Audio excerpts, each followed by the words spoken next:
একটু ওয়েট করেন, সময় তো দিবে, আসতেছে, শেষ হোক। মিস্টার হাসান এইদিকে। ইয়েস মাননীয় স্পিকার, আমি অ্যাড্রেসিং ইউ। মাননীয় স্পিকার, আমি আপনার প্রোটেকশন দাবি করছি, কারণ আমরা যদি সরকারের সমালোচনা করি আমার এলাকার বাজেট দিয়ে বন্ধ করে দিবে না, সেটার কিন্তু নিশ্চয়তা নাই। 28-এর পরে কয়টা সংখ্যা হয় আমি আর্টস ইংলিশ ডিপার্টমেন্টের ছাত্র, আর্টস ব্যাকগ্রাউন্ডে পড়াশোনা করছি, আমার মাথায় আসে না 28-এর পরে কয়টা সংখ্যা হয়। 28-এর পরে না, 28-এর পরে 9টা না, এটাও হয় নাই। 28-এর পরে 28 লক্ষ কোটি টাকা বিদেশে পাচার করা হয়েছে।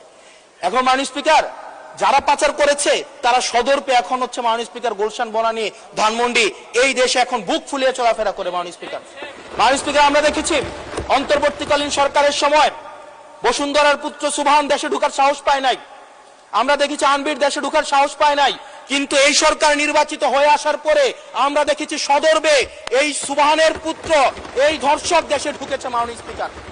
মাননীয় স্পিকার, অন্তর্বর্তীকালীন সরকারের সময় দুর্নীতি দমন কমিশন বসুন্ধরার বিরুদ্ধে মামলা করেছে, আমরা দেখেছি। এই মামলার কি অগ্রগতি হয়েছে সেটা আমরা জানতে চাই। আন্ডার টেবিল কোন ধরনের সমঝোতা হয়েছে কিনা, যদি সমঝোতা না হয়ে থাকে তাহলে তাদের বিরুদ্ধে আইনগত ব্যবস্থা নিতে বাধাটা কোথায় সেটা বাংলাদেশের মানুষের সামনে প্রকাশ করতে হবে। মাননীয় স্পিকার, অন্তর্বর্তীকালীন সরকার এই বসুন্ধরা গ্রুপ যারা বিদেশে টাকা পাচার করেছে, মানুষের সম্পদ দখল করেছে এবং মিডিয়ার মধ্য দিয়ে আওয়ামী লীগের গুম খুন হত্যাকে যারা বৈধতা দিয়েছে, তাদের খুঁটির জোর কোথায় সেটা আমরা জানতে চাই। মাননীয় স্পিকার, আমরা মাননীয় স্পিকার অবশ্য শুনতে পেয়েছি, বললে অবশ্য অনেকে রাগ করে। মাননীয় সদস্য, আপনার সময় শেষ হয়ে গেছে, তারপরেও চিফ হুইপ মহোদয় অনুরোধ করেছেন আরো 3 মিনিট বাড়ানো হলো। থ্যাংক ইউ মাননীয় স্পিকার।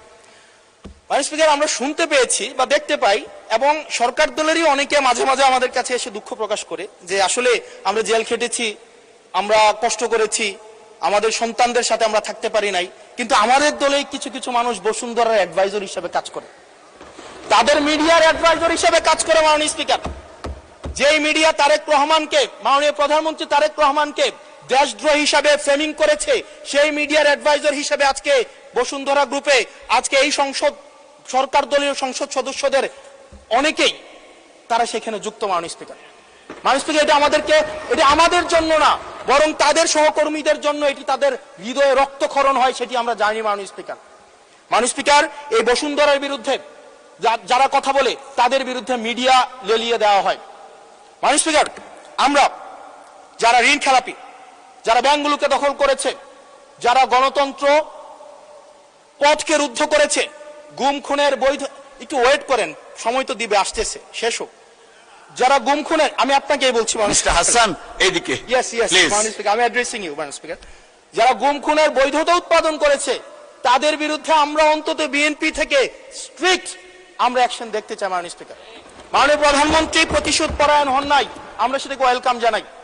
মাননীয় স্পিকার, প্রতিশোধ পরায়ণ না হওয়া আর সুবিচার নিশ্চিত না করা দুইটা এক না। মাননীয় স্পিকার, আমরা ওয়েলকাম করি উনি প্রতিশোধ পরায়ণ হন নাই, ব্যক্তিগত রাগ ক্ষোভের ঊর্ধ্বে উনি উঠতে পেরেছেন, কিন্তু আমরা এটা উনার কাছ থেকে শুনতে চাই, উনার দলের কাছ থেকে শুনতে চাই, গুম খুনের হত্যার উনি সুবিচার নিশ্চিত করবেন, উনি আইনের শাসন নিশ্চিত করবেন এবং এতদিন ধরে যারা নিয়ন্ত্রিত মিডিয়ার মাধ্যমে এই ফেসিবাদের পক্ষে যারা বয়ান উৎপাদন করেছেন তাদের বিরুদ্ধে উনি সুবিচার নিশ্চিত করবেন। মাননীয় স্পিকার, আমাদের প্রতিহিংসার কথা বলছি না, প্রতিশোধ পরায়ণতার কথা বলছি না। মাননীয় স্পিকার, আজকে এই জায়গাতে আমরা আবার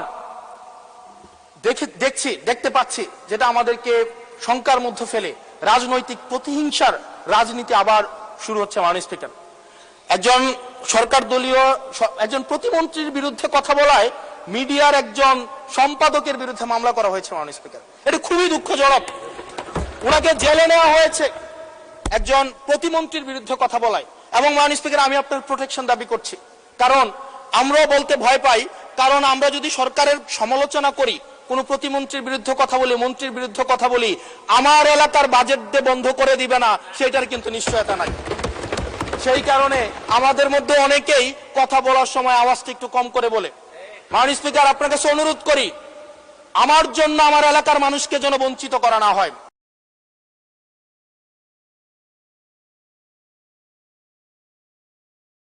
আমরা লজ্জা পাই একই সংসদ একসাথে শেয়ার করার জন্য, কারণ তারা জনগণের টাকা মেরে যারা জনগণের টাকা ব্যাংক থেকে তুলে নিয়ে ঋণ খেলাপি হয়ে আবার জনগণের প্রতিনিধিত্ব করতে আসে, এই ঋণ খেলাপিদেরকে শাস্তির আওতায় আনতে হবে। এবং তারা যখন সংসদ সদস্য হয়ে নির্বাচিত হওয়ার পরেও যদি তারা ঋণ খেলাপি হয়, এমন একটি আইন প্রণয়ন করতে হবে তাদের সংসদ সদস্য পদ যেন বাতিল হয়। সেটি শুধুমাত্র সরকার দলের জন্য না, শুধু বিরোধী দলের জন্য না, সেটি